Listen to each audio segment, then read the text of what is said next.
I've always been disliked, yet I endured because I am a mother. As a mother, I believed it was my duty to protect my child until they became independent.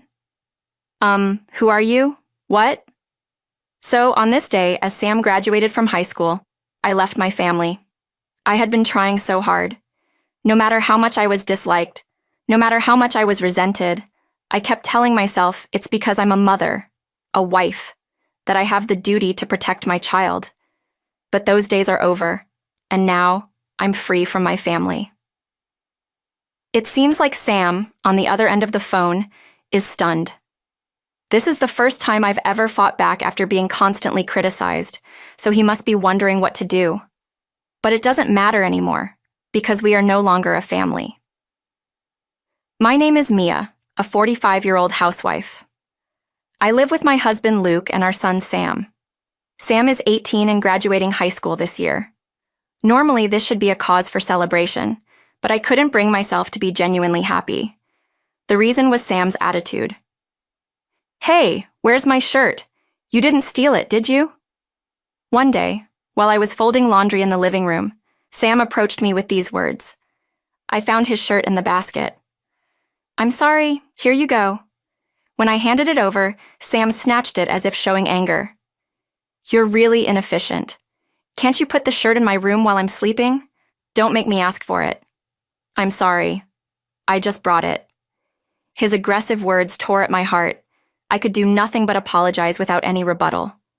Satisfied with my response, he warned, "If you make me angry again, I won't forgive you next time. I'll kick you out of the family." And with that, he returned to his room. Sam's bad attitude started 13 years ago when he was only 5. One day, he suddenly started using foul language towards me. "That's not a nice word." "Let's try to change that," I said.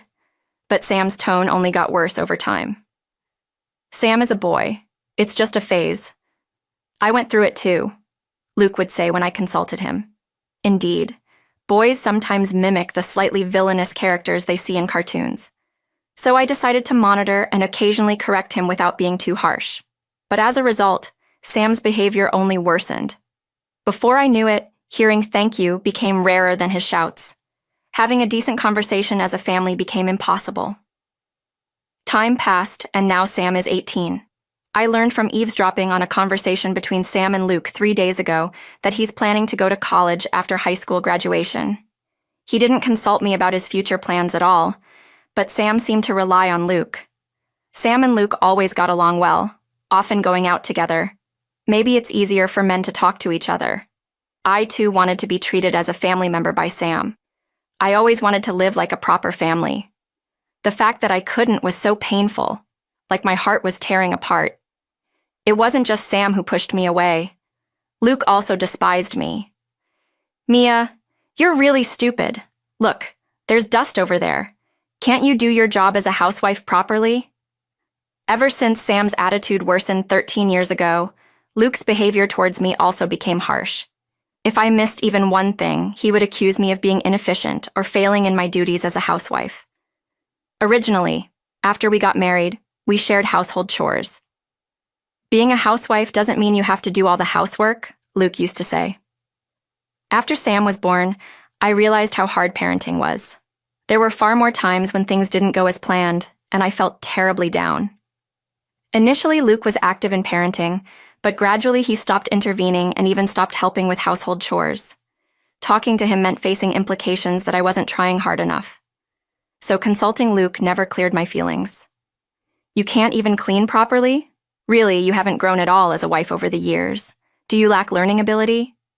I'm sorry. I'll try harder. Please forgive me." "Even though you say you'll try, you never improve. That's why you get scolded." Luke's words weighed heavily on my heart. It was stressful enough not being able to get along with Sam, but realizing that even Luke disliked me, didn't see me as a wife or part of the family, made me feel like collapsing right there. I endured it for 13 years, no matter how close to breaking I felt. I was a mother, a wife. I kept telling myself I had to do what needed to be done, pushing myself to the limit. Even when I was too tired to move, I forced myself to stand and keep going. If I didn't, I feared I would truly become incapable of doing anything, and become unnecessary to Luke and Sam. As time passed, Sam's high school graduation day approached, but I only learned the date 3 days before the ceremony. By the way, where did we store the clothes for the ceremony? One day, while doing chores, Luke asked me, "The graduation ceremony is soon, isn't it? But I don't know the date yet. Has it been announced?" To my words, Luke looked at me with pity. "It seems you haven't heard from Sam. He told me about the graduation date a week ago." Once again, I was the only one left out. It was painful to face this reality, but it had been like this every day for the past 13 years. Unable to recover from the shock, I was looking down when Sam, who had no school that day, came out of his room. "What's with this mood? Don't spread your gloom to Dad, too." Sam glared at me as he said this, but it was Sam's fault in the first place. If he had told me about the graduation date, none of this would have happened. "The graduation is in 3 days. I hear you didn't tell me?" I asked Sam with a tone of accusation, and he sighed heavily, as if I was a nuisance. "So what?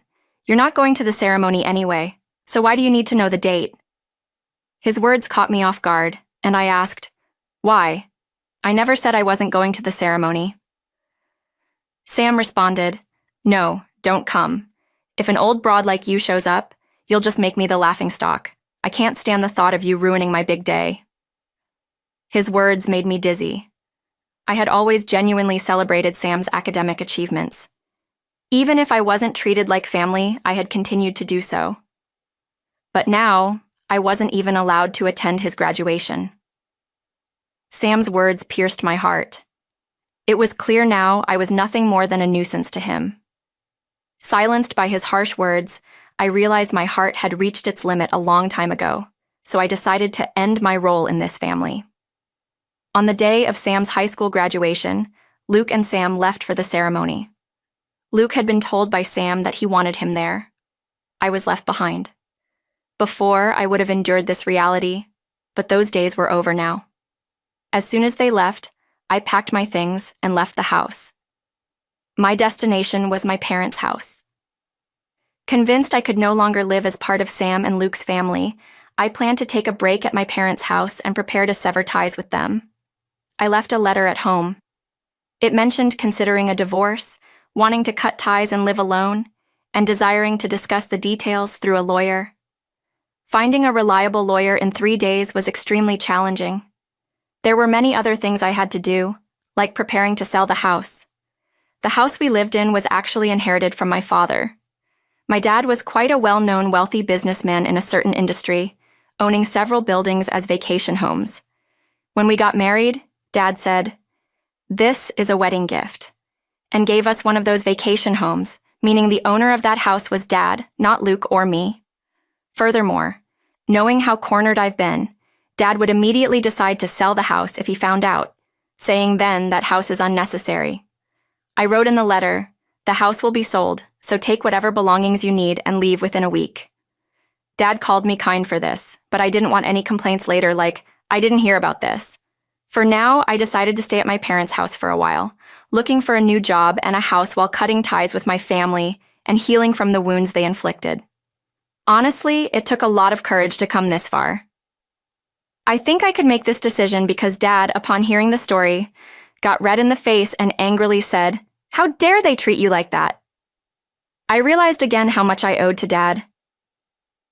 After such a day, I was relaxing at my parents' house when my mobile phone indicated an incoming call. I had a good idea who it was from, but I checked anyway, and sure enough, it was Sam. Maybe he called about my absence and the letter. To be honest, I didn't want to talk. I had spent too much time being treated as less than family. I wasn't generous enough to deal with Sam anymore, but I needed to settle the past. If I kept running away, I would live with an unresolved heart. I deserved to give back for the awful treatment I'd received. "Hey, where are you?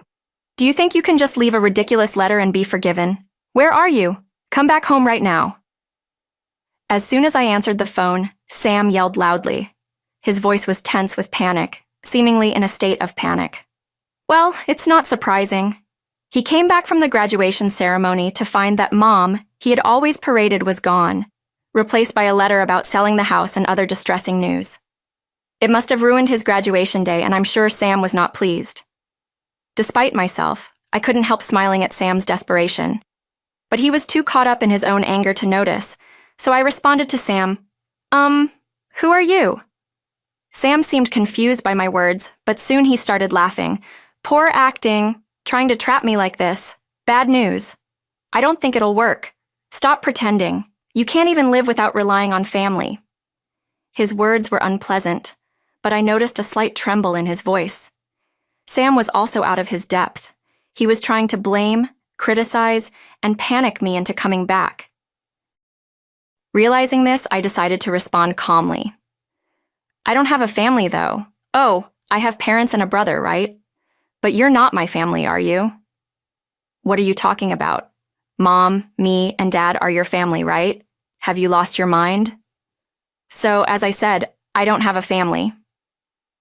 I kept treating Sam as a stranger. Sam and Luke are not my family. If they were, they wouldn't have treated me that way. Family is supposed to support and help each other. If a family member is in trouble, it's the family's role to support them. Sam and Luke neglected that. They treated me terribly for 13 years, claiming it was normal. I'm surprised I lasted 13 years, but it was out of a sense of duty for having given birth to Sam. Even if I wasn't treated like family, the fact that I gave birth to Sam doesn't change the fact that I'm his mother by blood is unshakable. So, I decided to wait until his high school graduation. I kept telling myself that it was the right time to cut ties with Sam. I even hoped if Sam changed his attitude towards me by graduation, I might abandon the idea and continue as a family. But Sam didn't meet that expectation. Recalling Sam's attitude 3 days before the graduation ceremony, it was clear. So, I felt justified in taking an appropriate stance. Sam is no longer my family, so I don't owe him the treatment of one. Continuing to treat him as a stranger, Sam finally seemed to understand my intentions and began to speak. Stop this pointless act already. We are family, aren't we? Parent and child, so please listen to me. What's with that letter? Are you serious about selling the house? That can't be true, right? Because you are our family. We're not family. He seemed anxious about the house being sold, but I was serious enough to leave that letter. Even if Sam begged, I had no intention of changing my mind. Please tell me it's a joke. If we lose that house, where will we live? I didn't even know it belonged to Grandpa. I always thought it was Dad's. I don't know what you're talking about. Please don't call again. I remained cold and distant.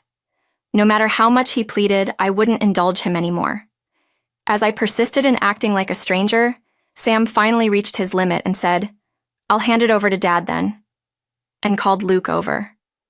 After a while, Luke came on the phone. "Mia, where are you?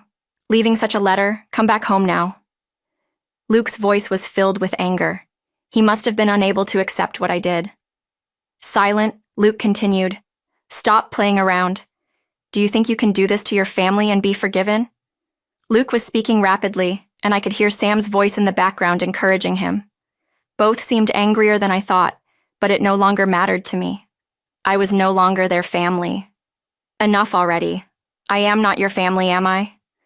After ignoring me as a family member for 13 years, you can't expect me to act like one now.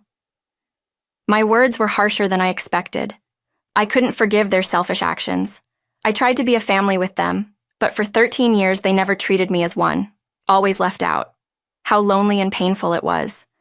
How often I wished to be treated as family. That wish was never granted, but I couldn't easily give up. I endured for 13 years, trying to make it work as a family, as Sam's mother, and this is the result. A dry laugh escaped me, thinking about this pathetic outcome. They never respected my feelings, never accepted them. No matter how much I cared for them, they never cared for me.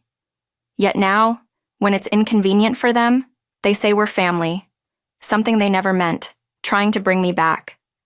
The convenience of it all made me feel nauseous. Why did I endure for 13 years for these people? Even feeling responsible as a mother doesn't justify being treated like this. I regret not being kinder to myself. Could things have been different if I had been? Maybe there was a future where Sam, Luke, and I understood each other and were a happy family. But that's just a maybe. Now, there's no future where that's possible because I no longer have any expectations or trust in Sam or Luke. Even if they apologize now, wanting to be a family, I would never think of trying again with them. Enough already. I'm not your family anymore. I'm a stranger. You treated me like one for 13 years, and now what? Come back because we're family? Talk it out? Did you really think I'd say okay? No way. I spoke impulsively, words I never would have uttered before, afraid of causing trouble. They kept flowing out and I couldn't stop them. I don't want to hear your excuses. I can't trust anything you say anymore. I absolutely can't see us continuing as a family. Write up the divorce papers. If you don't want to file them, I will. So send them to me and leave the house quickly. You wouldn't want to trouble strangers, right? But stop making excuses and get ready. Give up. Goodbye. I cut off Luke even as he tried to say something because I didn't want to hear anything from Luke or Sam anymore. After saying what I wanted, I hung up the phone. Luke was saying, "Wait," but I ignored him. Then I blocked all calls from Luke and Sam, ignoring their persistent attempts to contact me. Even the home phone rang, but with my parents' permission, I made sure no calls from Luke or Sam could come through. Thus, I finally managed to cut ties with the family that had made my life miserable for 13 years. They tried to reach me through friends, but I kept hiding, avoiding any contact with them. Eventually, the divorce from Luke was finalized.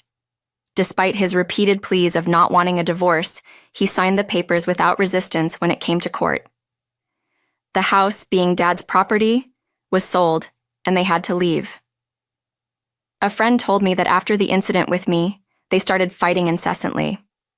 Luke couldn't manage finances, leading to Sam's college fees being unpaid, and Sam had to give up his academic path and start working. As a result, Sam quit studying and Luke quit his job in shock. They now live in an old apartment, seemingly withdrawn. They're still looking for me, but I have no intention of ever showing my face to them again. Meanwhile, I found a job and moved out of my parents' house. Having experience as an office clerk before marriage, I managed well in my new job. Soon after, I found a new place, thanked my parents who had helped me so much, and moved out. It's a room in an apartment not too far from my parents' house. In my new home, I'm living happily now. Frankly, having no good memories of my family, I think I don't need anything like a family for a while. Being alone in this day and age is perfectly fine, so I plan to live a relaxed life on my own.